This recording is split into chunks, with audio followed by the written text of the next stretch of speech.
ఏదైతే చూడకూడదనుకున్నానో అదే చూశాను.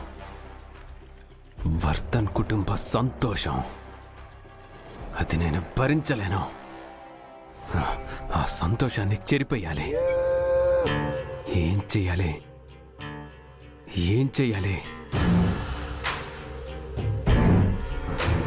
ఎస్,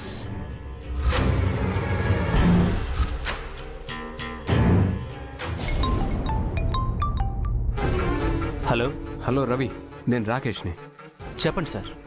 ఏంటి ఇక్కడికి రాలేదు? ఎక్కడికి? అదే ఇవాళ అక్కి వాళ్ళ పేరెంట్స్ని తీసుకొచ్చారు కదా. అక్కి ఎంత సంతోషంగా ఉందో తెలుసా?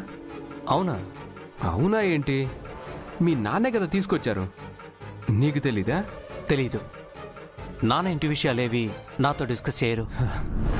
సర్లే, నువ్వు వెంటనే బయలుదేరి ఇక్కడికి వచ్చే. నేనా? ఎందుకు? ఎందుకేంటి రవి, అబ్బాయిని తన పేరెంట్స్తో కలపడానికి నువ్వు కూడా చాలా ట్రై చేసావు కదా. ఐ మీన్ అక్కికి హెల్ప్ చేసావు కదా. ఇప్పుడు వాళ్ళు అనుకున్నది నిజమయ్యి వాళ్ళ అమ్మా నాన్నలతో కలిసిపోయారు. మరి ఆనంద సమయంలో నువ్వు కూడా ఉండాలి కదా. అందుకే రమ్మంటున్నాను. లేదండి, నేను రాను. ఆల్రెడీ జరిగిన గొడవలు చాలు. నేను అక్కడికి వస్తే మళ్ళీ అబ్బాయి ఎలా రియాక్ట్ అవుతాడో తెలియదు. అందరూ సంతోషంగా ఉన్నారని మీరే అన్నారు. ఆ సంతోషాలు నా కారణంగా డిస్టర్బ్ అవ్వకూడదు. డిస్టర్బ్ అవ్వాలనే కదరా నిన్ను రమ్మంటుంది. ఓ, నువ్వు ఇంకా మైండ్లో అదే పెట్టుకున్నావా?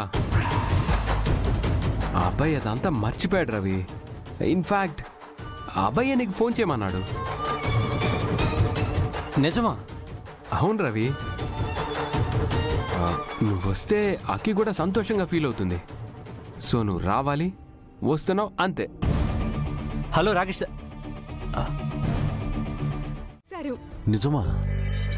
అంటే అమ్మా నాన్నకి గత జన్మ జ్ఞాపకాలు గుర్తుకొచ్చేసాయా? లేదబ్బాయి, ఆ జ్ఞాపకాలు వాళ్ళకి ఒక్కసారిగా గుర్తురావు. ఒక్కోసారి వాళ్ళకే తెలియకుండా ఆ ట్రాన్స్లోకి వెళ్తూ ఉంటారు, అంతే. కానీ ఏదో ఒకరోజు ఖచ్చితంగా వాళ్ళకి అవన్నీ గుర్తుకొస్తాయి. ఆ రోజు కోసం ఎన్ని రోజులైనా ఎదురు చూస్తాను ఫ్రెండ్. అమ్మా నాన్న మనతో ఉంటున్నారు, అదైతే చాలు. విధికి ఎదురెళ్ళకూడదని ఆగానే గాని నా మనసులో ఎంత ఆరాటంగా ఉందంటే వాళ్ళకి నిజమంతా చెప్పేసి వాళ్ళని మనసారా అమ్మా నాన్న అని పిలవాలనేంతగా ఉంది. అమ్మా నాన్నల్ని చూసినప్పటి నుంచి నేను కూడా ఇలానే ఫీల్ అయ్యానన్నయ్య.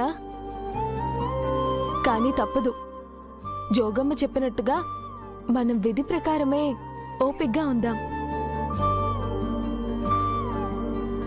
అబ్బాయి బాబు, మీరైనా జెండే గారిని ఉద్యోగం అడుక్కునే వచ్చారు. మరి నేను అబ్బాయి అక్కి నన్ను బ్రతిమిలాడితే నేను లేకపోతే కుదరదు అంటే వచ్చాను. కాబట్టి యోగం రాజయోగం నాది. చాలండి మీ గొప్ప. ఎవరు కావాలి? ముందు బెడ్ దిగండి, అది నాది. మీరు కింద పడుకోండి, నేను బెడ్ పైన పడుకుంటాను. అబ్బో, మరి మీరు మీర్జాపూర్ మహారాణి, నేను సేవకుణ్ణి. మీరు దర్జాగా బెడ్ మీద పడుకుంటే నేను నేల మీద పడుకోవాలా? ఆహా, కుదరదంటే కుదరదు. నేనే పడుకుంటాను బెడ్ మీద. అంటే ఒక ఆడపిల్లని నిర్దాక్షిణ్యంగా జాలి దయా లేకుండా నేల మీద పడుకోమంటారా?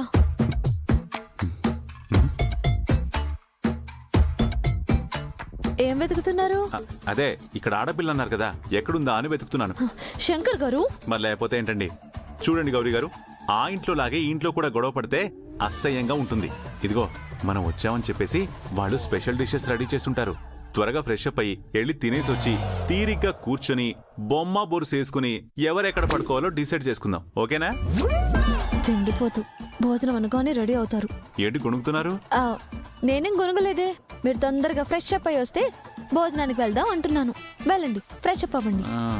మంచిది.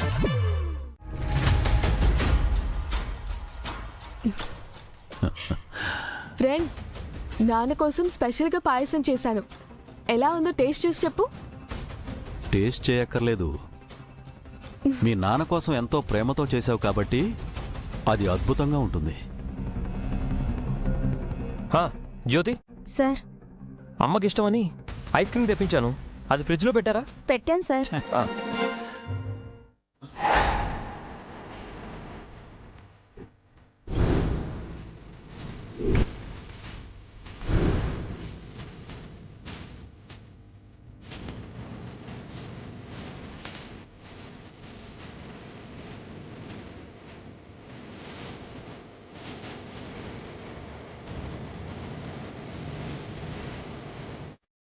ఇప్పుడు వస్తుంది అస్సలు మజా.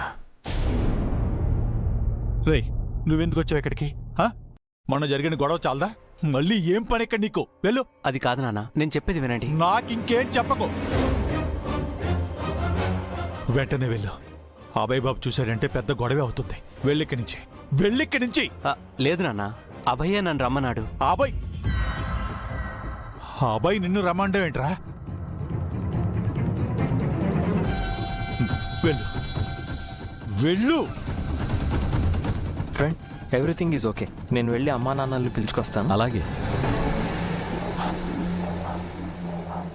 నీకెలా చెప్తుంది? వెళ్ళు. నాన్న అది కాదు, నేను వెళ్ళమని చెప్పేది చెప్తుంటే మళ్ళీ నువ్వు హాయ్ రవి, ఎంతసేపు అయింది వచ్చి?